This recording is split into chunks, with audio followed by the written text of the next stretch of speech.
பாரதியார் அவர்கள் மறைவுக்கு பிறகு யாருமே சுதந்திர போராட்டத்தை பத்தி முன்னெடுக்கல. அப்படி முன்னெடுத்தவர் சேலத்தைச் சேர்ந்த கவிச்சிங்கம் அர்த்தநாரீஸ்வரவர்மா.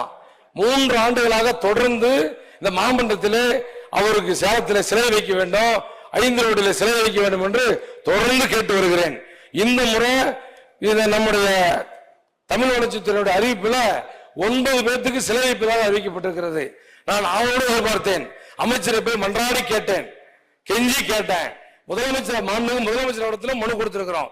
அர்த்தநாரீஸ்வரவர்மாவுக்கு அவர் வன்னியர் சமுதாயத்தில் பிறந்த ஒரே காரணத்தினாலே வரலாற்றில் இருட்டடிப்பு செய்யப்பட்டிருக்கிறார்.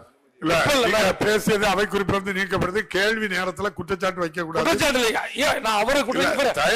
நீங்க வேணும்னு கேளுங்க. அர்த்தநாரீஸ்வரவர்மாவுக்கு இப்ப 9 பேர் வேணும்னு கேளுங்க. 9 பேர் அறிவிக்கப்பட்டிருக்கிறார்கள். 10ஆவதாக அவருடைய அர்த்தநாரீஸ்வரவர்மாவுக்கு சிறமைக்க வேண்டும். தயவு செய்து நீங்க எம்எல்ஏ ஆகி 3 வருஷம் முடியுது. நீங்களே கூட இருக்கிறத கோரிக்கை வைங்க. கேள்வி நேரம் அது பப்ளிக்கா பேரிட்டு இருக்கு. நீங்க ஒரு சமூகத்தை சேர்ந்தவங்கிறனால இதை கொடுக்கல அப்படின்னா அது நீங்க நல்ல விவரமா பேசுற ஆளு, நிதானமா பேசி முடிங்க. நான் இந்த அரசாங்கத்தை குற்ற சொல்ல, வரலாற்றை சொல்லுகிறேன். இல்ல நான் திரும்பவும் சொல்றேன், அது பதிக்கு சரி. 9 அறிவிப்புகள்ல இப்ப 9 சிலை வைக்கிறீங்க.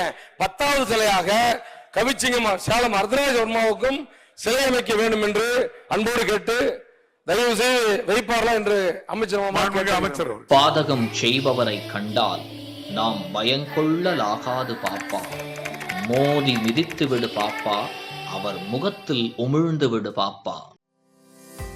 அண்மை செய்திகளை உடனுக்குடன் தெரிந்து கொள்ள இணைந்திருங்கள் இயம்நாடு தொலைக்காட்சியுடன்.